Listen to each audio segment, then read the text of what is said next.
Welcome दोस्तों, आप सभी का स्वागत करता हूं टीम ऋषा में। मैं कुलदीप सर आप सभी के लिए लेकर आया हूं सीटेट की 30 डेज लास्ट 30 डेज की स्ट्रेटजी। ये स्ट्रेटजी ना बल्कि उन विद्यार्थियों को काम आएगी जो पहली बार सीटेट की एग्जामिनेशन फेस करने वाले, बल्कि वो भी लोग जो कई बार सीटेट को अटेम्प्ट कर चुके और सीटेट उनका पास नहीं हुआ है, और साथ में वो महिलाएं और वो पुरुष जो जनरली जॉब करते हुए सीटेट को देना चाहते हैं, जो किसी प्राइवेट संस्था में काम करे और जिनके लिए सीटेट पास होना अनिवार्य कर दिया है, उन सभी के लिए ये स्ट्रेटजी कारगर होगी। इस पूरी स्ट्रेटजी को अगर आप 30 डेज ईमानदारी से अगर फॉलो करेंगे तो हमारी ये गारंटी रहेगी कि बेटा आपको 100 प्लस स्कोर तो आराम से मिल जाएगा। मैं 130 प्लस का तो बहुत बड़ा टारगेट नहीं लेकर चाह रहा हूं, क्योंकि 30 डेज के लिए केवल आप मैं इतना ही बता सकता हूं कि आप सीटेट आराम से पास हो जाओगे और मिनिमम आपके 100 मार्क्स तो आ ही जाएंगे। तो क्या है ये 3+1 स्ट्रेटेजी जिससे फॉलो करके आप आराम से सीटेट पास हो जाओगे। 3+1 शायद इसका नाम आपने कभी नहीं सुना होगा, क्योंकि ये पहली बार आप सभी के साथ मैं एक्सपोज कर रहा हूं इस स्ट्रेटेजी को, जो लाखों अभ्यर्थी ने ये पिछले 5 से 10 सालों में इस्तेमाल करके इसे जो है आराम से सीटेट में 130 प्लस 135 प्लस मार्क्स जो है वो ला चुके हैं।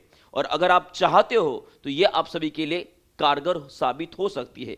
तो अंत तक पूरा देखेगा, बीच में अगर स्किप कर दोगे तो स्ट्रेटेजी समझ में नहीं आएगी। तो जैसे बोला जाता है कि अधूरा ज्ञान इज मोस्ट डेंजरस, तो अब इसे आधी अधूरी स्ट्रेटेजी कभी भी काम नहीं आएगी।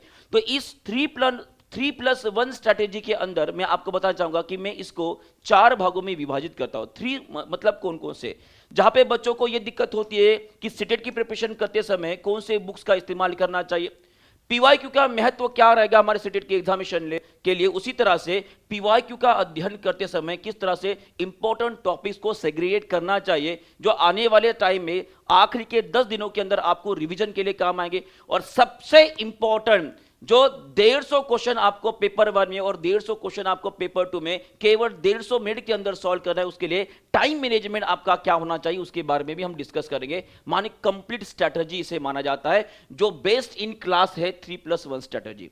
तो सबसे पहले मैं आप सभी को बोलना चाहूंगा कि अगर आप बुक्स के बारे में अभी भी चिंता कर रहे हो तो बेटा किसी भी और ऑथर की किसी भी बुक को फॉलो करने की जरूरत ही नहीं, क्योंकि सीबीएसई केवल जो सीटेट का पेपर निकालती है वो 6 to 8 के जनरली बुक से ही निकाला जाता है। अगर आप पेपर 1 की तैयारी कर रहे हो तो केवल और केवल आपको फोकस करना है 6 to 8 पेपर के लिए। 6 to 8 की जो एनसीईआरटी की बुक है उसके ऊपर ही फोकस करना है।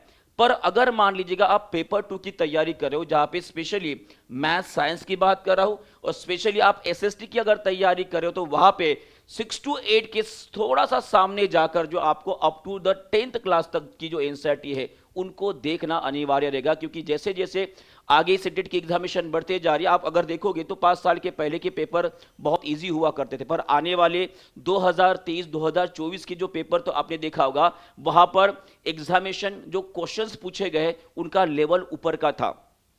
और इसी के लिए अगर आप पेपर 2 की तैयारी करें तो obviously up to the 10th class तक आपको पढ़ना ही पढ़ना ही है।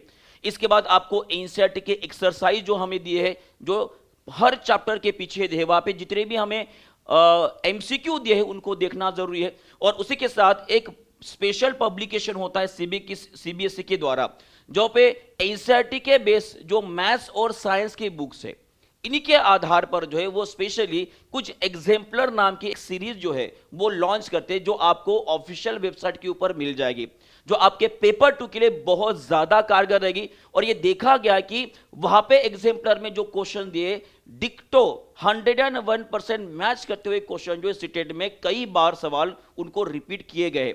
तो ये बहुत ही इंपॉर्टेंट रहेगा कि आपको एग्जाम्पलर के सभी क्वेश्चन सॉल्व करना अनिवार्य रहेगा। अगर इन सभी क्वेश्चंस को आप सॉल्व कर लोगे तो हमारी गारंटी रहेगी कि भाई जो टॉपिक जो कंसेप्ट के ऊपर वहां पे क्वेश्चन बनाए गए उनके बाहर आपको नहीं मिलेगा। ये हो गया आपके बुक्स के बारे में और आपके इसके बारे में। फिर बात करते हैं, सेकंड बात करते हैं हम पीवाईक्यूज के बारे में। बेटा एक बात याद रखिएगा, जब कभी भी किसी भी कॉम्पिटिटिव एग्जामिनेशन की आप प्रिपरेशन कर रहे हो तो एक डायरेक्शन पता होना बहुत ज्यादा जरूरी है। क्या पढ़ना है, कितना पढ़ना है, अगर ये हमें पता चल गया तो अब इसे बहुत कम समय में, जो हमारे पास अभी केवल 30 दिन बचे हैं, और उस कम से कम समय में अगर आप ज्यादा से ज्यादा टॉपिक्स को कवर करना चाहते हो तो पीवाईक्यू आपके लिए एक ग्रंथ की तरह काम करेगा। अगर इसे आप नहीं पढ़ोगे तो 101% आपका सीटेट फेल होना तय है।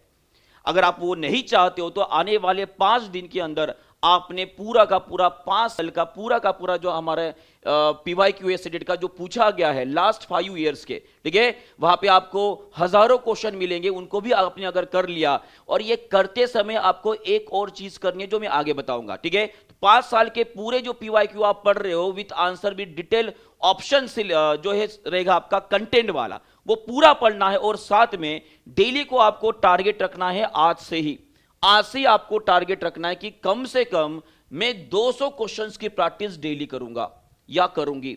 ऐसा अगर करते हो तो ना बल्कि आपके एक्यूरेसी बढ़ती है, आपकी स्पीड भी बढ़ती है और समय लगाकर करना है। चाहे आप इसके लिए कोई भी बुक किसी भी ऑथर के आप फॉलो कर सकते हो, यह आपके लिए कारगर ही साबित होगी। ये हो गया आपका सेकंड पार्ट। थर्ड पार्ट जो रहेगा, जो 100% आपको पास होने में मदद करने वाला है, वो रहेगा आपका मोस्ट रिपीटेड टॉपिक की जो लिस्ट रहेगी उसे फॉलो करना है। अब सर ये कहां से पता चलेगा कि कौन से टॉपिक सबसे ज्यादा रिपीटेड हुए हैं? जो मैंने आपको यहां पे बताया ना कि PYQ के लास्ट 5 साल के आपको करना है, ठीक है। ये करते समय आपके दिमाग में ये आ जाएगा कि हाँ ये टॉपिक जो है बार बार रिपीट हो रहा है। तो जैसे आपको लगेगा कि हर साल किसी एक टॉपिक के ऊपर बार बार क्वेश्चन रिपीट हो रहा है, उसे नोट डाउन करते जाइएगा।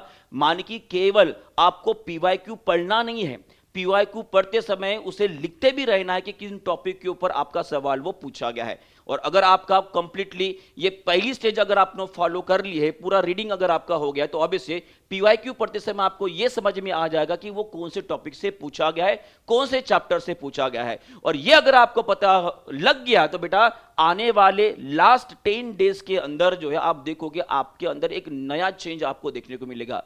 और सबसे इंपॉर्टेंट बात ये रहेगी कि अगर आपको सीटेट पास करना है तो पेडागोजी को निग्लेक्ट करने वाले बहुत सारे स्टूडेंट मैंने देखा।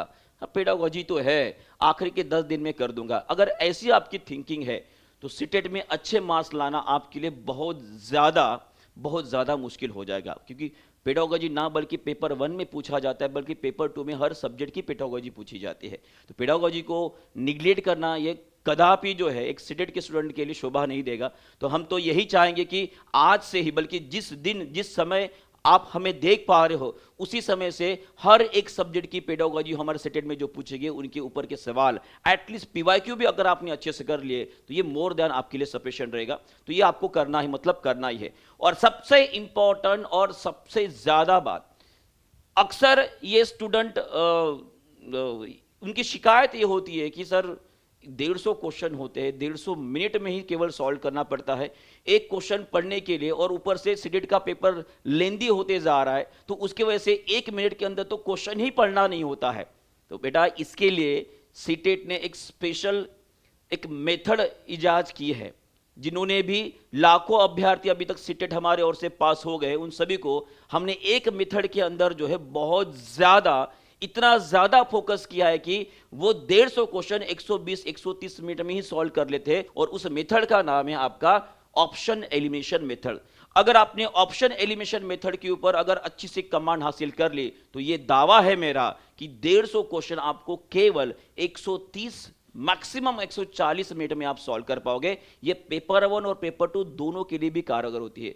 जो मल्टीपल स्टेटमेंट क्वेश्चंस होते हैं, जो मल्टीपल वर्ड स्टेटमेंट होते हैं, जो असर्शन रीजन होता है, और उसी तरह से मैच द पेयर वाले जो आपके क्वेश्चंस होते हैं, उन सभी में इस मेथड का अगर आपने इस्तेमाल कैसे करना है ये अगर सीख लिया तो जो क्वेश्चन आपको पढ़ने को और समझने को 2 से 5 मिनट चले जाते हैं वो केवल कुछ सेकंडों के अंदर आप जो है क्वेश्चन सॉल्व करके आगे बढ़ जाओगे। और अगर आप ये पूरी की पूरी स्ट्रेटेजी फॉलो करते हो तो आपको बताना चाहूंगा कि सीटेट आप आराम से 100+ मार्क्स ला सकते हो। और अगर कहीं पे भी आपको ये डाउट लगता है कि सर 30 दिनों के अंदर ये नहीं मुमकिन हो पाएगा, तो आप सभी के लिए हमने बहुत ही कम प्राइस में आपको पेपर 1 499, पेपर 2 499 और दोनों पेपर की स्टडी अगर with mock test, AI assistant जो आपको डेली टेस्ट देता रहेगा, डेली क्वेश्चन प्रोवाइड करते रहेगा, सॉल्व करो और जितना ज्यादा प्रैक्टिस करोगे उतना ज्यादा आप अपने टारगेट के पास पहुंचते जाओगे। जो टारगेट हमने रखा है वो रखा है हमारा 135+ का। तो अगर आप चाहो तो इनको भी परचेस करके पेड क्लास में ज्वाइन हो सकते हो और अपनी तैयारी और मजबूत कर सकते हो। अगर आपको स्ट्रेटेजी पसंद आई, केवल 10 दिन के लिए फॉलो करके देखेगा, आप में खुद में एक कुछ नया परिवर्तन और चेंज आप खुद महसूस करोगे। ये मैं नहीं, ये पिछले 10 से 12 साल का जो एक्सपीरियंस है और लाखों अभ्यर्थी ने इसे अप्लाई करके जिस तरह से वो पास हो चुके हैं, उन सभी का एक्सपीरियंसेस मैं ये 10 मिनट में आपके साथ शेयर किया हूं। अगर अच्छा लगा तो इसे लाइक करिएगा, शेयर करिएगा और अपनी एक राय जरूर कमेंट बॉक्स में लिख दीजिएगा। Thank you very much, goodbye, God bless you and all the best for your studies. Bye bye.